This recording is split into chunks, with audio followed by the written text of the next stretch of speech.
Hello everyone, we finished the Thierry Sicard tutorial number 3 with a new element called inductor and noted L. In this Thierry Sicard tutorial number 4, we will review the inductor behavior and we will do the analogy with a capacitor.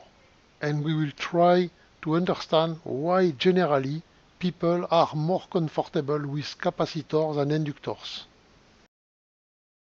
Capacitor has a special connection with a voltage because a capacitor is equivalent to a voltage source. By the way, the capacitor initial condition in SPICE is a voltage. In the same way, inductor has a special connection with a current because an inductor is equivalent to a current source.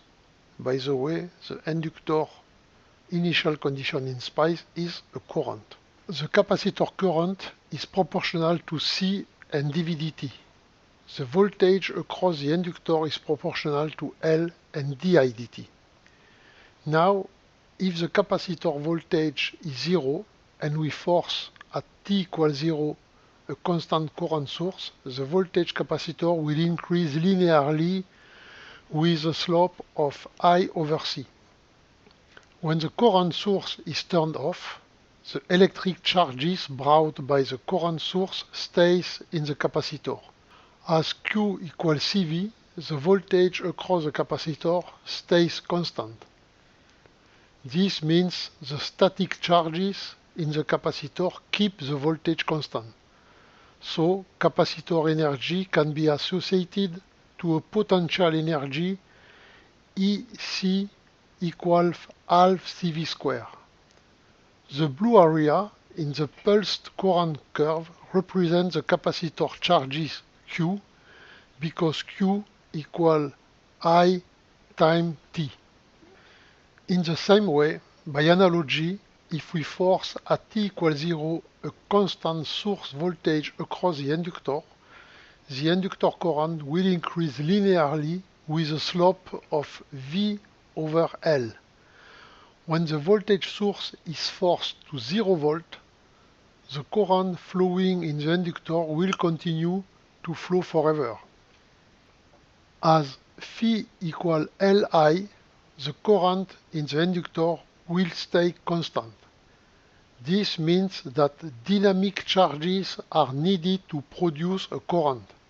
So inductor energy can be associated to a kinetic energy EL equals half Li square. The blue area in the pulse voltage curve represents the magnetic flux stored in the inductor because phi equals V times T. With Gauss theorem, we get Q equals D times A, electric displacement vector times area. As D equals epsilon E and E equals V over L, electric field in volt by meter, we can get the capacitor equation, which is proportional to the area and epsilon 0, and inversely proportional to L, which is the space between plates.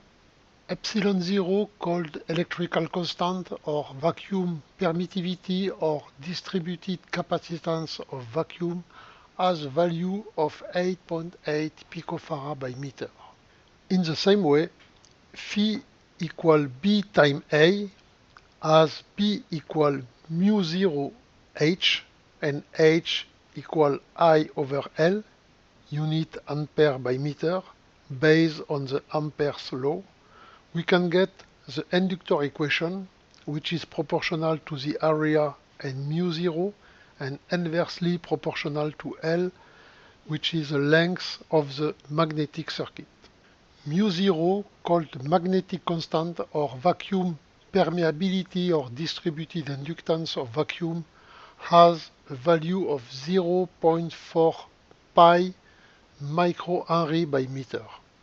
Ørsted experiment did the relation between electric and magnetic to create the electromagnetism, but Maxwell continues with the electromagnetic wave, such as light, which propagate in the vacuum with the speed of light, c, and related to the distributed capacitance and inductance of vacuum, otherwise respectively known as the electric constant epsilon 0 and magnetic constant mu 0, by the beautiful and simple equation epsilon 0 mu 0 c square equal 1, which associate electric, magnetic, and speed of light. Up to now, we just spoke about capacitor and inductor ideal behavior. Now, if we have a look of the real case, we will see that real capacitor is close to ideal capacitor because real isolation is close to the infinite one. Unfortunately, this is completely different for the inductor. The real behavior of the inductor is far away of the ideal one. The main reason is that we do not have a zero resistance in the real world. For a capacitor charged with a constant current, the mechanical analogy is pretty easy. The electric charge can be compared with the volume of liquid. The height of the liquid in the glass represents the voltage across the capacitor. The flow rate of the water represents the current, and even the evaporation can be compared to the capacitor leakage. The yellow color at the bottom of the glass is a pastis, which is a drink from the south of France. Of course, must be drunk with moderation. The mechanical analogy for the inductor is not so easy. Maybe we could imagine to swirl the coffee in its cup with a spoon, remove the spoon and see how long the coffee will swirl. Because of friction, the coffee will not swirl for a long time. Friction is not zero exactly as electrical resistance is not zero. I think that the fact that a majority of people are not comfortable with inductor behavior came to the fact that the real inductor behavior is far away of the ideal one. Until the invention of the coil in 1820, the capacitor had to be bored. But from 1820, the capacitor had to be happy to have an inductor as a new companion to play with. They could play to exchange their energy from one to another. At t equals 0, the capacitor is charged, EC is at the maximum, the switch is in the position 1 and the coil has 0 current, so energy is 0. Just after the switch SW is set in position 2, the inductor has a VL voltage equal to the initial VC. This voltage across L forces a current slope of VL over L. During the time C is discharged to get 0 volt. The coil current increases to the max with a 0 slope because VL equals 0. But now EC equals 0 and EL is max.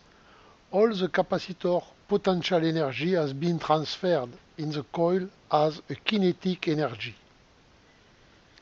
As the current in the coil cannot stop, it will continue to discharge the capacitor to get a negative voltage, to get the same potential energy as the initial one, and so on until we come back to the initial state. Then the switch is coming back in position 1, the voltage VC will keep the charge and the inductor will always stay at 0 current by forcing VL at 0 volt.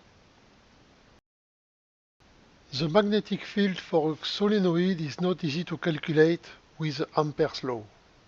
Fortunately, the iron or ferrite have the capability to concentrate the magnetic flux by providing an easy way for the magnetic flux. So, almost all the magnetic flux will be inside the iron.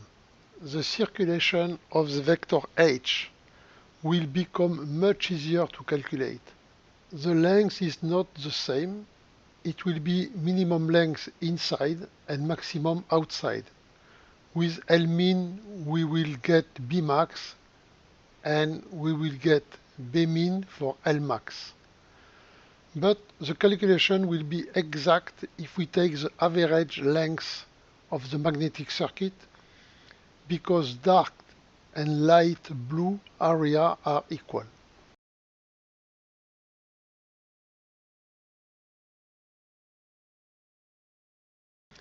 I want to thank you for your attention.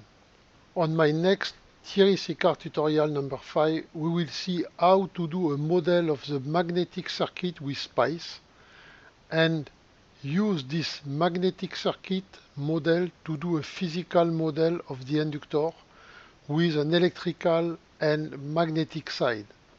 See you soon and stay tuned.